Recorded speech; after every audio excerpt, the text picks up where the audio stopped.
Okay, let's dive into this. Welcome to The Explainer. Today, we're stepping right into the shoes of a lead investigator. Why? Well, because we're talking about how to unlock the hidden meaning of words as you read, entirely without the use of a dictionary. You know that feeling when you're deep into a great book, or maybe a really fascinating article, and suddenly you hit a total brick wall? A word you just don't know?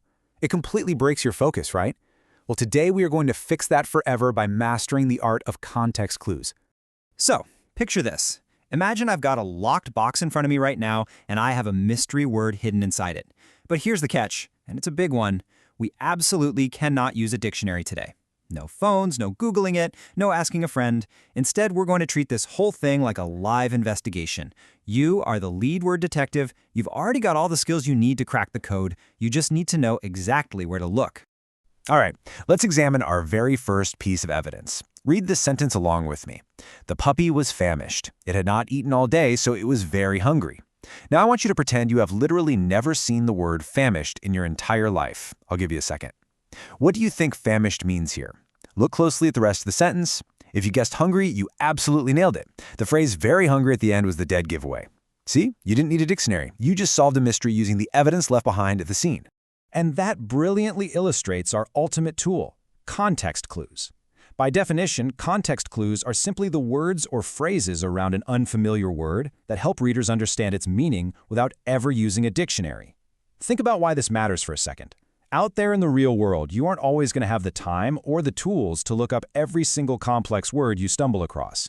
Being able to deduce meaning on the fly, that keeps you engaged, it massively improves your reading comprehension, and honestly, it makes learning new vocabulary completely effortless.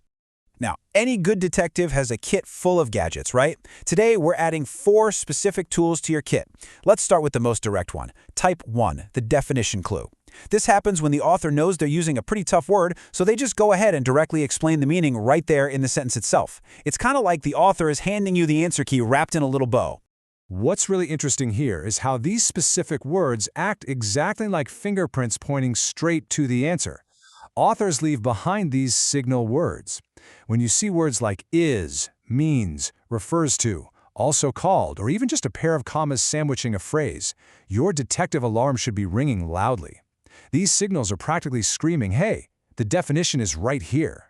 Let's actually test that out. Listen to this sentence. The feline, a small furry cat, slept on the sofa. Do you see the unfamiliar word? It's feline. But do you also spot the signal? Check out those commas.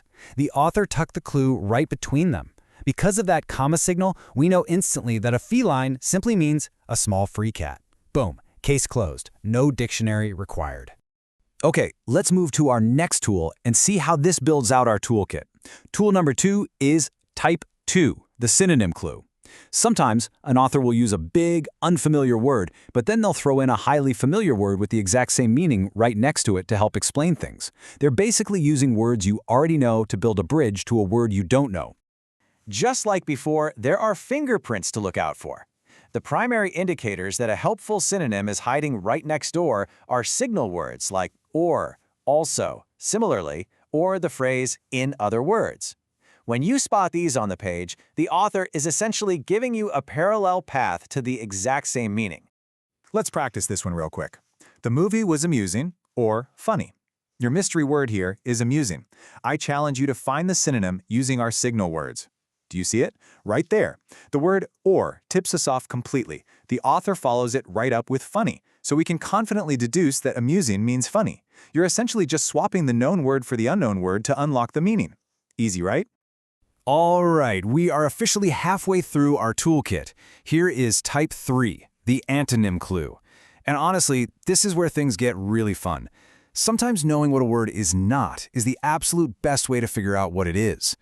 An antonym clue is when the author provides the opposite meaning in the sentence to help explain the unfamiliar word by contrast. So the crucial point here is that these transition words signal a sharp U-turn in the sentence's meaning. Keep your eyes peeled for words like unlike, but, however, instead, although, and yet. When you're driving down a sentence and you hit one of these words, the steering wheel is being yanked in the exact opposite direction. Let's look at a comparison to see this U-turn in action. We've got unlike his cheerful sister versus Ben was gloomy. The mystery word is gloomy, but catch that U-turn signal right at the start. unlike. This tells us Ben is the exact opposite of his sister. His sister is cheerful, therefore, gloomy must mean the opposite of cheerful, which easily cracks the code that gloomy means sad. You just use contrast to shine a massive spotlight on the mystery word. And here we are, our final gadget in the toolkit, Type 4, the example clue. Sometimes an author uses a broad, overarching word that might be unfamiliar, but then they paint a really vivid picture for you by listing specific examples. Those examples group together to totally give away the meaning of the broader word. Whenever these specific phrases appear, you know a list of super helpful examples is about to be deployed. Watch out for such as, like, including, for example, and especially. These words are basically the author's way of saying, here, let me show you exactly what I'm talking about. Let's see it in action. Fruits such as mangoes, bananas, and oranges are nutritious. Now, pretend for a moment you have zero concept of what the word fruit means. You look at the sentence, you see that signal phrase, such as, and then the list. Mangoes, bananas, and oranges. Those specific examples provide instant context to categorize what a fruit is. It's a type of sweet, edible plant, just like the ones listed. Okay, detectives, I want you to take a mental snapshot of this cheat sheet right now. This brilliant summary lays out our entire arsenal. We've got the definition clue, pointing directly to the meaning, the synonym clue giving us a familiar equivalent, the antonym clue taking that sharp U-turn to give us the opposite, and the example clue painting a picture with a list. Got it? Because this prepares you for the field test, which we're going to do right now. Welcome to the Rapid Fire Detective Station activity. Let's see just how sharp your skills are. Here is your first case. The cub, a baby bear, followed its mother. I want you to look closely at the structure here. What kind of clue is this? Look at what is surrounding the phrase, a baby bear. Do you see those commas? If you guessed definition clue, you are absolutely right. The author used those commas to explicitly define what a cub is, right there in the middle of the sentence. That is a fantastic application of our definition signals out in the field. Let's keep this momentum going, shall we? Jumping right over to another challenge. Read this one carefully.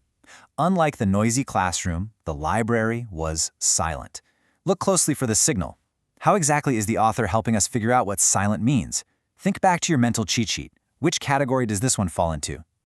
It is an antonym clue. You spotted that massive U-turn signal word, unlike.